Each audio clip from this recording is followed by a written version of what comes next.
그날이 온다 세 번째 시간입니다.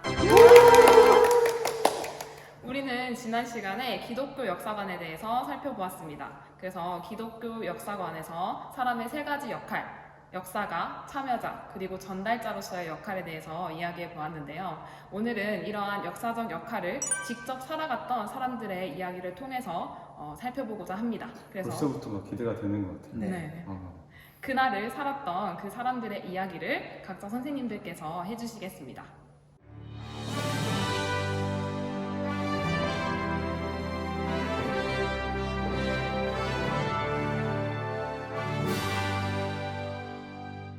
저는 지난번에 크리스천들의 역사적인 역할 얘기하시면서 두 번째가 참여자였잖아요. 그 얘기하실 때 딱 떠오르던 사람이 장기려 박사님이셨어요. 혹시 알고 계십니까? 네, 들어본 것 같아요. 어떤 분이시죠? 의사 선생님. 네, 맞습니다. 네. 그러니까 이분이 죽을 때까지 가난한 사람들을 돌보고 치료하셨던 일명 바보 의사 장기려 박사님인데요. 이분이 교과서에 등장하세요. 그러니까 많이 유명해지시긴 하셨는데 여전히 잘 모르는 사람들이 많은 것 같아요. 혹시 장기려 박사님 언제 알게 되셨어요? 방송에서 본 것 같아요.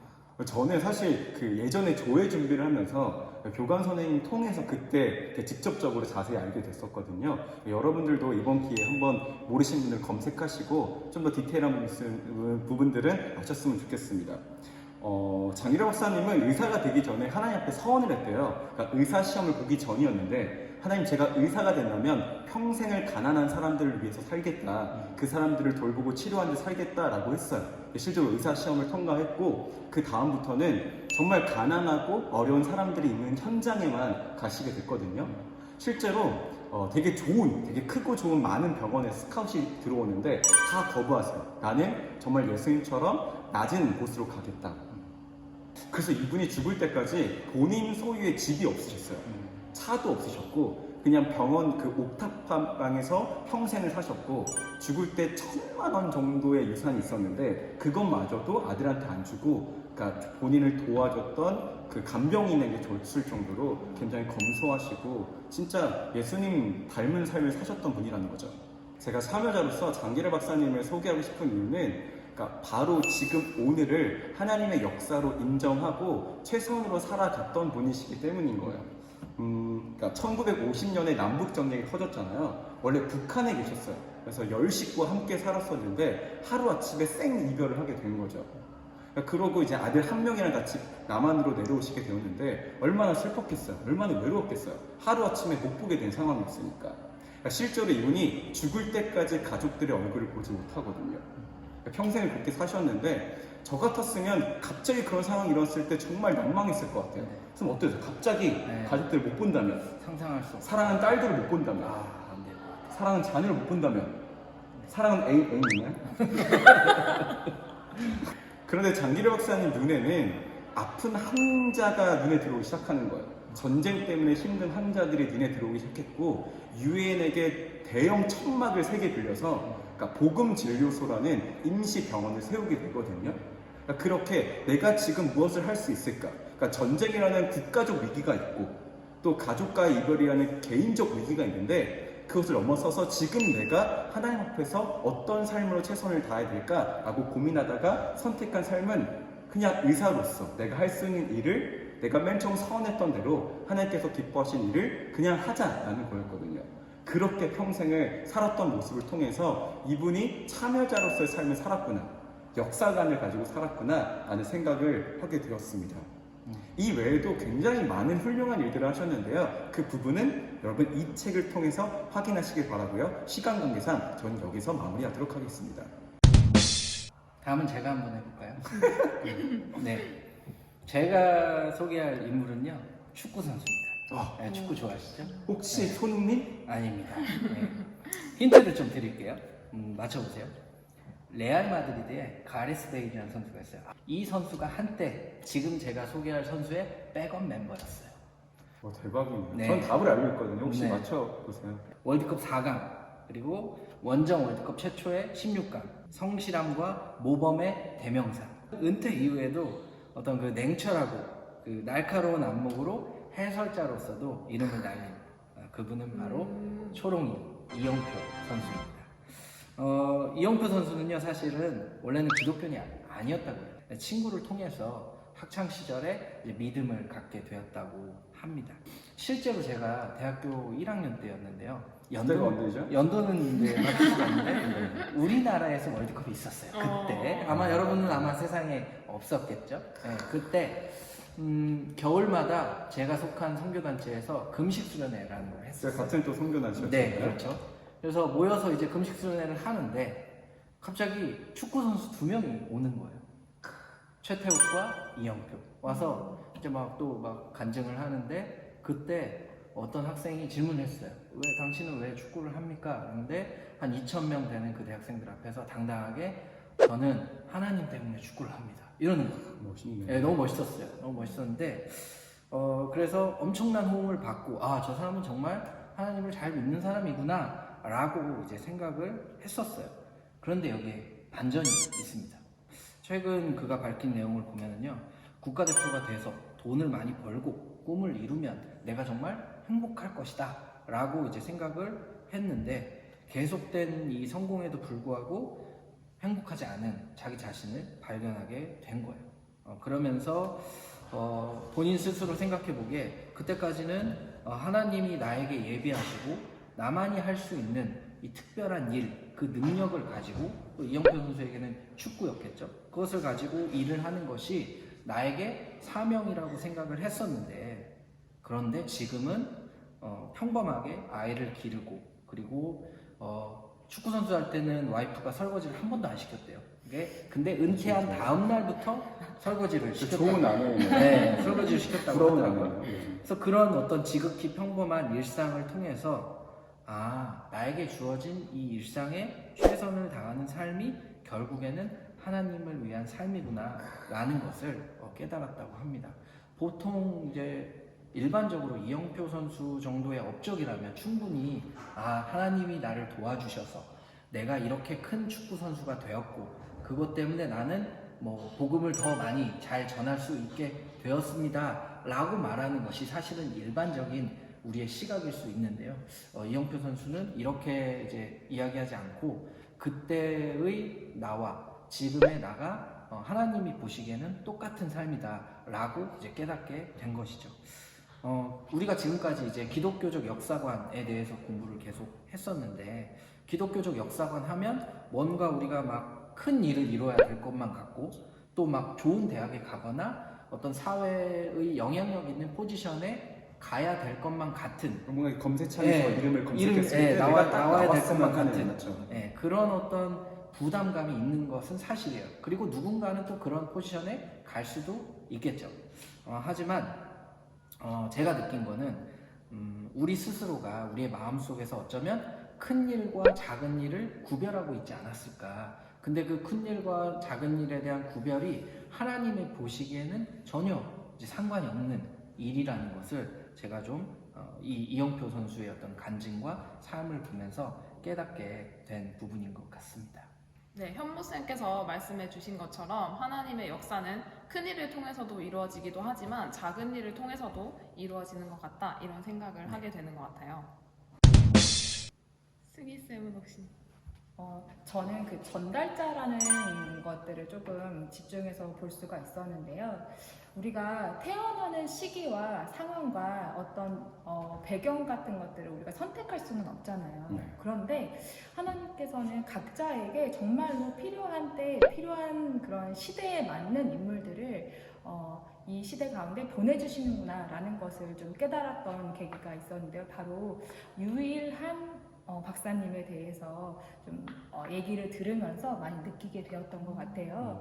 이 유일한 박사님이 태어나셨던 그 시대 배경을 보게 되면 청일전쟁과 러일전쟁 이후에 태어나신 분이더라고요. 그래서 굉장히 시대적으로 우리나라가 굉장히 어려운 때에 태어나셨던 분이신데 아무래도 선교사님들의 영향을 받고 하다 보니까 이 유일한 박사님의 아버지께서 선교사님으로부터 미국으로 유학할 만한 그런 학생들을 모집을 하고 있는데 관심이 있으시냐라고 해서 9살밖에 되지 않은 이 유일한 박사님을 미국으로 유학을 보내시게 되었다고 해요. 그래서 이렇게 보내시면서 여러분들 생각해 보시기 어떠세요? 9살인데 미국으로 보낼 때 이 부모님 마음 어떠셨겠어요? 못 보낼 것 같습니다. 네, 그냥 전 좋을 것 같기도 하고. 그쵸, 그 시대 상황이라면 첫째 아들 네. 이분이는 보냈으니까. 그렇죠. 손 하나를 이제 보내는 그런 상황이었었는데 아버님께서 이런 말씀을 하셨다고 해요. 너가 가서 공부를 해서 나라를 위해서 큰 일을 좀 하거라. 9살인데 9살인데. 9살인데 그러한 말씀을 듣고 이제 유학길을 떠났다고 합니다. 그래서 굉장히 외로운 시간들을 보냈겠지요. 하지만 그 신실한 기독교 집안에 이제 보내져서 그 안에서 길러지게 되었었는데 본인의 신분에 대해서 좀 고민하는 시간이 좀 있었다고 해요. 자신의 신분이 자기도 모르게 일본인으로 이제 바뀌어 있는 그런 상황 가운데에서 나는 한국인도 아니고 미국인도 아닌데 일본인이 되어 있는 이 상황에 대해서 고민을 하다가 우연한 기회로 이름이 바뀌는 그런 일이 있었거든요. 원래는 유일형이라는 이름이었었는데 유일한이라고 누가 잘못 표기를 하는 일이 있게 되면서 나는 한국 사람이고 이 한국을 기억해야 되겠다라는 마음을 가지고 그것을 받아들이시고 아버님께 편지를 보내서 저 개명하겠습니다 라고 했다는 거죠. 아니, 한이 그 한인 거예요? 네. 저는 그 유일하다 할 때 저는 그런 의미인 줄 알았는데 그 한이 또 그렇게 네. 의미 부여가 됐군요. 그렇게 자기의 이름에 대해서 새로운 정체성을 가지게 되면서 한국의 역사에 대해서 좀 깊이 있게 배울 수 있는 그런 기회가 열렸다고 해요. 그러면서 내가 한국을 위해서 무엇을 할 수 있을까를 고민을 하고 있었을 때 우연한 기회로 자기가 사업을 벌이게 되었는데 이제 이게 너무 잘 된 거죠. 미국에서 대학생 시기에 너무 이게 잘 돼가지고 사업가로 이렇게 탄탄대로를 걷고 있었는데 한국에 있는 그런 부모님을 만나러 이제 오는 그 과정에서 한국의 열악한 상황들을 이제 보시게 된 거예요. 미국에서는 아무렇지 않게 약을 구입해서 먹으면 다 나을 수 있는 그 질병들을 그 한국 사람들이 겪고 그것으로 죽어가고 있는 모습들을 보면서 자신의 미국에서의 모든 사업을 다 접고 한국에 와서 그 의약품 사업을 이제 시작을 하셨다고 하더라고요. 근데 그게 너무너무 잘 되어가지고 여러 가지 어려움은 있었지만 일본의 방해라든지 이런 것들이 있었지만 너무너무 잘 돼서 사업이 이렇게 탄탄대로로 걷고 있었는데 저는 뭐 다른 부분들을 다 떠나서 이분이 기업을 통해서 이렇게까지 할 수 있구나를 보여주셨다라는 점에서 자신에게 어떻게 우연히 온 그 복음이라는 것이 자신에 대해서 끊어지지 않고 그 후대에까지로 또 이 사회를 바꾸는 대로 영향을 끼치셨다는 게 굉장히 좀 다가온 그런 몇 가지 사건들이 있었는데요. 첫 번째는 그 세무조사를 받으셨다고 해요. 세무조사를 받으셨는데 세무조사를 하는 분들이 아무리 파고 해도 걸리는 게 없는 거죠. 잘못한 것이 없는 거예요. 그래서 이런 얘기를 했다고 해요. 뭐 두드려서 먼지가 안 나는 기업이 있구나. 네, 그럴 정도로 오히려 자신이 내지 않아도 되는 세금까지를 꾸역꾸역 내고 있는 그러한 기업에 대해서 이제 높이 평가하는 그런 기사들을 보면서 한 번 또 놀랬고요. 또 의미 있는 사건 중에 하나가 그 자녀분들이 유한양행에서 일을 하셨던 모양이에요. 그런데 소송을 걸었다는 거죠. 그래서 그 소송의 내용이 무엇인가 굉장히 궁금했었는데 알고 보니까 그분들이 회사로부터 퇴직을 할 때 퇴직금을 받았는데 회사가 너무 많은 퇴직금을 줬다고 돌려주겠다는 반환 소송을 적게 준 일으켰다는 것도 거예요. 아니고 많이 네. 줘서 소송을 걸었다고요? 그러니까요. 그래서 이제 이 유일한 박사님이 이제 10년 안에서 정말 이 기업을 설립을 하고 어떤 기독교 세계관을 바탕으로 해서 만들었던 그 설립 이념들이 아들에게 물려준 것은 아니지만 회사를 물려준 것은 아니지만 아들 내에서도 이것이 흘러가고 있구나라는 것을 그때 굉장히 많이 느꼈던 것 같아요. 우리나라에서 100년을 간 기업이 아직은 없다고 하는데 이제 곧 있으면 이 기업이 100년을 내다보는 그런 시기가 되었더라고요. 그래서 오늘날 참 많은 기업들이 생겨나고 없어지기도 하지만 기업은 이렇게 가야 하는 것이 아닌가, 하나님의 사람들이 세운 기업은 이렇게 되어야 하는 게 아닌가라는 것을 보여주고 있는 또 전달자로서의 그런 역할을 담당하셨던 분이 바로 유일한 박사님이 아닌가라고 생각이 들어서 소개를 드렸습니다. 네, 이제는 제가 한번 소개를 해보려고 하는데요. 저는 한국사 선생님이니까 한국사 속에서 한번 찾아보도록 하겠습니다. 과거에 우리나라는 신분제 사회였어요. 그래서 이러한 신분제는 거슬러 올라가면 사실 조선시대보다 좀 더 오랜 시간 동안 계속되었던 그런 신분제인데요. 이러한 신분제가 있었던 그런 사회에서 19세기에 우리나라에 기독교가 처음 들어오게 됩니다. 그래서 기독교에서 이야기하는 것은 하나님께서 인간을 만드실 때 이러한 계급이나 신분 이런 거에 대한 차별을 두지 않으셨다라고 하면서 평등을 강조했는데요. 그런 평등 사상이 들어오기 시작하면서 우리나라에 그런 모든 신분 계층에 복음이 들어가게 되는 그런 계기가 되는데 그러한 역할을 했던 것이 바로 그리스도인들이라고 볼 수 있습니다. 그 그리스도인 중에 한 명이 평양 서촌에 사시는 리씨. 리씨. 네. 아무도 혹시 모르실 것 같은데. 리정혁 동무? 네. 뒤에 이름은 좀 알 수. 닮았네요. 악플 지금. 악플. 네, 그럼 평양 서촌에 사는 리 씨의 그런 기사가 하나 실리는데 그리스도 신문이라는 신문이 있어요. 그 신문에 보면 우리 교회는 마귀의 종에서 벗어나서 노임을 얻고 하나님의 자녀가 되었으니 하나님이 사랑하시는 동료를 종으로 부려 짐승처럼 부리는 것이 옳지 않은 줄을 많이 깨달은지라 이런 내용이 나와요. 그러면서 이제 마지막에는 내가 주께 기도할 때와 성경을 생각할 때마다 너를 종으로 두는 것이 늘 마음에 불안하다. 다시 판즉 인생을 참아 짐승과 같이 매매하는 것이 하나님이 사랑하시는 뜻에 합당치 아니한즉 오늘부터 너를 속량하고 소화하고 친딸같이 사랑한다 한다. 이 세상 사람의 동료를 종으로 부리는 사람에 비하면 깊게 사랑하고 넓게 사랑하는 것이 옳은지라. 이런 거룩한 일은 우리나라 2천만 동포들이 마귀와 사람의 종을 속량한 본이 될 터이니 사람의 마음을 고치기를 원하노라. 이러한 그리스도 신분의 기사가 실려요. 그래서 자신이 양반이었음에도 불구하고 그런 양반의 신분으로 누군가를 차별하는 것이 아니라 자기의 노비를 풀어줘서 자기의 양녀로 자기의 딸로 삼는 이런 모습을 보여주고 있습니다. 그래서 저는 생각을 해봤을 때 제가 만약에 이 당시에 양반이었다면 과연 이렇게 노비를 내가 부리고 있던 노비를 딸로 삼을 수 있었을까 그런 생각을 해보게 되었는데요. 저는 아마도 그러지 못했을 것 같아요. 이렇게 사람들이 양반으로서의 권위와 특권을 포기하고 싶지 않은 마음, 그리고 하나님의 말씀에서 요구하시는 것, 이 두 가지 사이에서 내적인 갈등이 있었을 때 자기의 뜻을 내려놓고 하나님의 말씀을 택하고 말씀에 순종했던 그런 모습을 통해서 신분제 사회가 점점 무너지게 되고, 그래서 복음이 전 신분에게 열리게 되고, 그래서 지금의 우리에게도 그 복음이 전해지는 것이 아닌가 이런 생각을 해보게 되었습니다. 저는 이게 진짜 의미가 있는 게 사실 앞에 있는 세 사람은 충분히 유명한 사람이 있거든요. 검색창에 딱 이름 쓰면 나오는 사람인데 이 사람은 그렇게 유명한 사람도 아니고 어떻게 보면 되게 쉽게 이렇게 우리가 잊질만 한 사람일 수 있는데 사실 우리가 유명해질 가능성보다는 검색창에 우리가 나올 수 있는 가능성보다는 그렇지 않을 가능성이 높잖아요.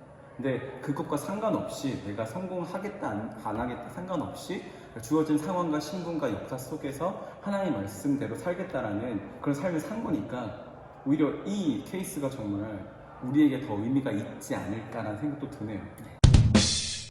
네, 지금까지 우리가 그날을 살아갔던 기독교 역사관을 가지고 살아갔던 사람들의 이야기를 나누어 보았는데요. 마지막으로 소개하고 싶은 인물은 바로 여러분과 독수리 선생님들입니다. 그래서 독수리 여러분, 그리고 독수리 선생님 여러분, 우리가 오늘도 하나님의 역사의 일부를 살아가고 있습니다. 그리고 하나님은 우리가 이러한 역사에 참여하는 참여자로 살아가기를 원하시고 우리를 부르고 계십니다. 여러분은 이 사실을 기억하면서 역사의 역사가, 참여자, 그리고 전달자로서의 역할을 잘 감당하며 살아가시기를 소망하고 또 기대합니다. 그리스도의 군사를 역사 속으로 나아가라!